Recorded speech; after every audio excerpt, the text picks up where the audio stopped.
So I've recently done a video about how to really get to know your lens. We talked about sharpness, fall off, how to test it, all that good stuff. I also filmed a video about how to really get to know your camera. But the file corrupted at the point of recording, so all of my backups were corrupted backups, and I edited it and exported it thinking it was fine. I uploaded it and it wasn't fine. So let's relook at that. Let's look at this. My camera. Now my camera's a weird camera. I'm aware of this. This is not your average camera, but the bit we're talking about is here at the back. And this is a normal camera. This is a Canon 5D-SR. And when people say you need to know your camera inside out, so it's an extension of your hand, it's an extension of your eye, that sounds brilliant. But what you really need to know is quite important. And it does, although that all sounds very airy-fairy and arty-farty, there is merit to it, and I hate to admit that, but there is. So let's look at what we need to know. Let's swing this out of the way. I've recently done a video about why I shoot with these cameras still and haven't upgraded, and one thing which I didn't mention on that is my inability to learn new things. And it's not due to any sort of like slowness. It's just that I can't be bothered. And I upgraded cameras once so far in my career. I've been a photographer for 15 years, and I've done one upgrade in those 15 years. I had a 5D Mark II for years. I say I had one, I had like 5 of them over the time. But I shot with those. They're brilliant, really good cameras, and probably best bang for buck that you can get for like 300 quid now secondhand. Brilliant cameras. You can do video, you can tether, it's got all the pro features you need. Very good bit of kit. Highly recommend, would buy again. But when I upgraded to this, I had a nightmare. And it's because the sensor is different. When you're thinking, yes, of course the sensor's different. I used to be able to meter, shoot, and color grade with such efficiency, it was obscene. And I can do it again now, but it took a long time to learn. Because when I shot for the Canon 5D Mark II, I knew exactly what I was getting and exactly what I had to do to it. And that took me about 5 years to master, like really master. And then I moved to the 5DSR, and yes, the files are better, yes, they're crisper, yes, they're more detailed, just there's more of it. But the colors are different.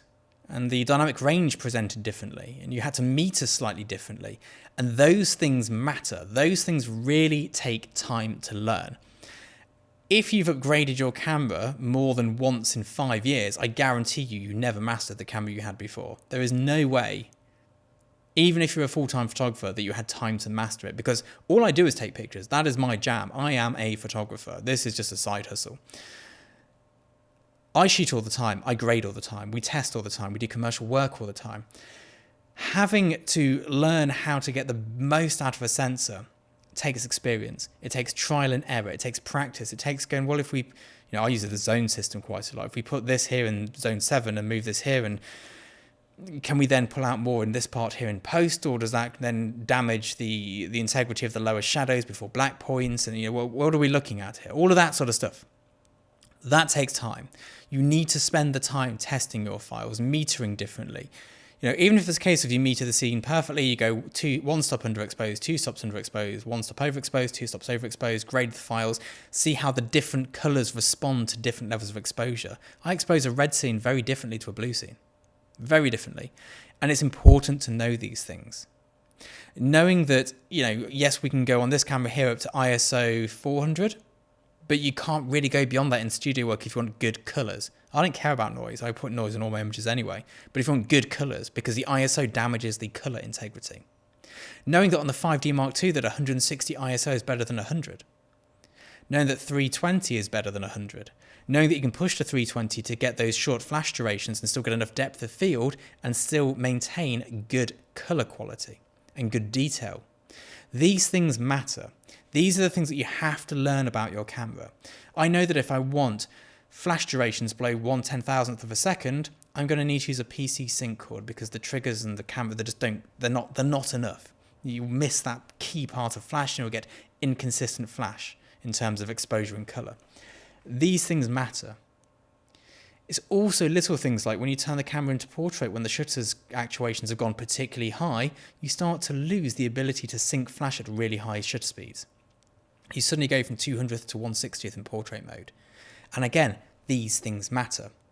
So if you're thinking of upgrading your camera and you've owned your current one for less than 5 years and you've not spent every day shooting with it, I reckon if I was a hobbyist and a weekend warrior, it'd probably take 10 years to master a camera in terms of really knowing the sensor and the ins and outs of it and all those custom functions. When I was a wedding photographer, which is what I started out as on the 5D Mark II, you had to be damn sure you knew where the custom functions were in case you had to do some weird stuff with flash and suddenly change something and whatever it may be. It's like we always had the... if you went from indoors to outdoors or vice versa and you had to shoot straight away, you put it into the professional mode, the P for professional, which is like the full automatic.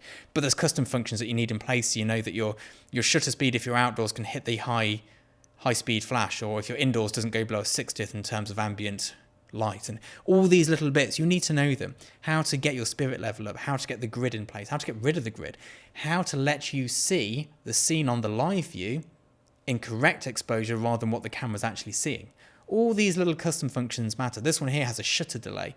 So when you fire from the computer, there's a delay between the shutter going up and the actual the mirror going up and the shutter firing, so you don't get camera shake. On 50 megapixels, that matters. Okay, so these things are important. And this is why I don't flit about changing cameras all the time.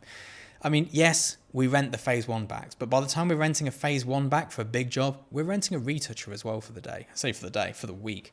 And we're renting a digital tech as well to be there. So I have that additional knowledge. I don't have it, but they do. And it comes together. So that's important. They'll help me with that. That's their jobs.